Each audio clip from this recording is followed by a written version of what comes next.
Hello student, welcome back to my YouTube channel study with Prakash साहब डूंगरपुर। प्यारे विद्यार्थियों, आज हम पढ़ेंगे ए टाइगर इन द जू। इसके पॉइंट हैं लेस्ली नॉरिस और इसके एक्सट्रैक्ट क्वेश्चन को हम पढ़ेंगे। आप लोग उस वीडियो को ध्यान से देखें, सीखें, समझें और याद करें इन प्रश्नों को। एक्सट्रैक्ट है हमारा, but he is locked in a concrete cell, his strength behind bars, stalking the length of his cage, ignoring visitors. अब यहां पर इसे क्या समझेंगे? But he is locked in a concrete cell. वो क्या है? लॉक्ड, ताले में बंद है। इन ए कंक्रीट सेल यानी वो कंक्रीट से बनी हुई कोठरी के ताले में बंद है। सेल का मतलब क्या है? कोठरी, उसमें बंद है। स्ट्रेंथ, उसकी ताकत, उसकी शक्ति, बिहाइंड बार्स, सलाखों, बार्स का मतलब सलाखों के पीछे है। Stalking the length of his cage, हम यहाँ पर टाइगर की बात कर रहे हैं। बाघ की स्टॉकिंग यानी विचरण करता है। लेंथ ऑफ हिज केज, उसके पिंजरे की जितनी लंबाई है उसके अंदर वो विचरण करता है। और इग्नोरिंग विजिटर्स, और आगंतुकों से उपेक्षा करता है। तो इसके प्रश्न क्या क्या हो सकते हैं? Why does the tiger ignore the visitors? Visitors का मतलब आगंतुक जो चिड़ियाघर में उनको देखने आते हैं, उनको वो इग्नोर करता है, उनकी उपेक्षा करता है, उनकी तरफ ध्यान नहीं देता है। ऐसा वो क्यों करता है? The tiger ignores the visitors because he is upset and angry in the cage captivity. The tiger ignores, यहाँ पर ये जो लाइन है इसी लाइन को यहाँ से रिपीट किया है। The tiger ignores the visitors, यहाँ तक रिपीट किया है because, क्योंकि he is upset, क्योंकि वो क्या है? परेशान है, अपसेट है वो, and angry, और वो क्रोधित भी है। In the cage captivity, पिंजरे के अंदर। कैप्टिविटी का मतलब क्या है? कैद, पिंजरे में वो कैद है, उसके कारण वो परेशान है और क्रोधित है। इसलिए वो विजिटरों से क्या करता है? उनकी उपेक्षा करता है। तो ये ध्यान रखना है। He is upset and angry in the cage captivity. Next है, what is the cell of the zoo made of? Cell का मतलब कोठरी। कोठरी क्या है? ऑफ द जू, चिड़ियाघर में, जो मेड ऑफ यानी वो किससे बनी हुई है। तो चिड़ियाघर की कोठरी है वो किससे बनी हुई है? The cell of the zoo is made of, cell यहां पर स्पेलिंग मिस्टेक हो गई है, CELL। The cell of the zoo is made of concrete, वो किससे? कंक्रीट से बनी हुई है कोठरी। नेक्स्ट है, where is the tiger imprisoned? Imprison का मतलब जेल में बंद करना, यानी जेल की तरफ बंद है। तो टाइगर कहां पर कैद है?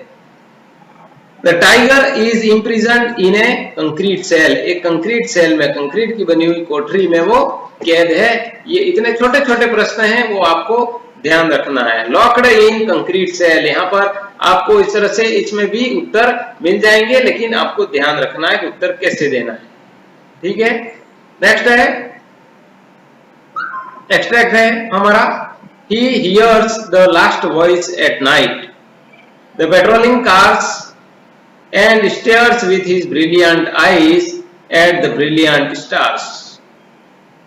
अब क्या है कि he hears the last voice at night, वो सुनता है last voice, अंतिम आवाज, at night, रात को वो अंतिम आवाज सुनता है। the patrolling cars यानी गश्त लगाती हुई कारें जो वहां से गुजरती हैं, उनकी आवाज सुनता है। and stares with his brilliant eyes, और उसकी अपनी चमकीली आंखों से, स्टेयर्स का मतलब एक टक देखता रहता है।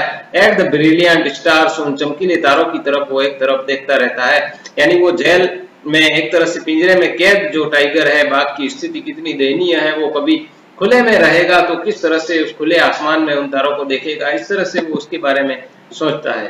तो हमारा पहला प्रश्न है, what kind of voice does the tiger here? What kind of voice? Kind का मतलब प्रकार और voice का मतलब आवाज। वो किस प्रकार की आवाज? Does the tiger hear? किस प्रकार की आवाज है वो टाइगर सुनता है? The tiger hears the sounds of the patrolling cars at night before the silence spread. Tiger hears यानी सुनता है, the sounds of patrolling cars, गश्त लगाती हुई कारों की आवाज सुनता है। यहाँ पर देख लीजिए, he hears यानी वह सुनता है, किसको? The patrolling cars यहाँ पर दे रखा है। तो the sound of the patrolling cars at night यानी रात को, before the silence spread, जब चारों तरफ, साइलेंस का मतलब शांति और स्प्रेड का मतलब छा जाती है, तो जब चारों तरफ शांति छा जाती है तब वो गश्त लगाती हुई कारों की आवाज सुनता है। The tiger hears the sound of patrolling cars at night before the silence spread. तो इस तरह से इस क्वेश्चन को याद रखना है। What do the brilliant stars and brilliant eyes symbolise. यहाँ पर जो ब्रिलियंट स्टार्स हैं, चमकीले तारे और चमकीली उसकी जो आंखें हैं, वो किसका प्रतीक है? सिंबलाइज का मतलब किसी का प्रतीक होना। The brilliant star symbolise freedom. चमकती हुई आंखें जो हैं, स्टार्स तारे हैं, वो इसका फ्रीडम स्वतंत्रता का प्रतीक है। खुले आसमान में वो तारे देखने की सोच रहा है, इसलिए उसकी स्वतंत्रता का प्रतीक है। एंड ब्रिलियंट आईज का मतलब यहाँ पर प्रयोग किया गया है सिंबलाइज, इसके लिए कैप्टिव यानी उसके लिए कैद, परतंत्रता का। उसकी चमकीली आंखें हैं वो परतंत्रता का प्रतीक हैं और चमकीले तारे हैं वो स्वतंत्रता का प्रतीक हैं। ये आपको ध्यान रखना है। The brilliant stars symbolise freedom and brilliant eyes symbolise captive. तो इस तरह से आप इन प्रश्नों को अच्छे से याद रखें और परीक्षा में लिखें और अच्छे अंक प्राप्त करें। इन्हीं शुभकामनाओं के साथ में मिलते हैं अगले वीडियो में। तब तक के लिए धन्यवाद। जय हिंद, जय भारत।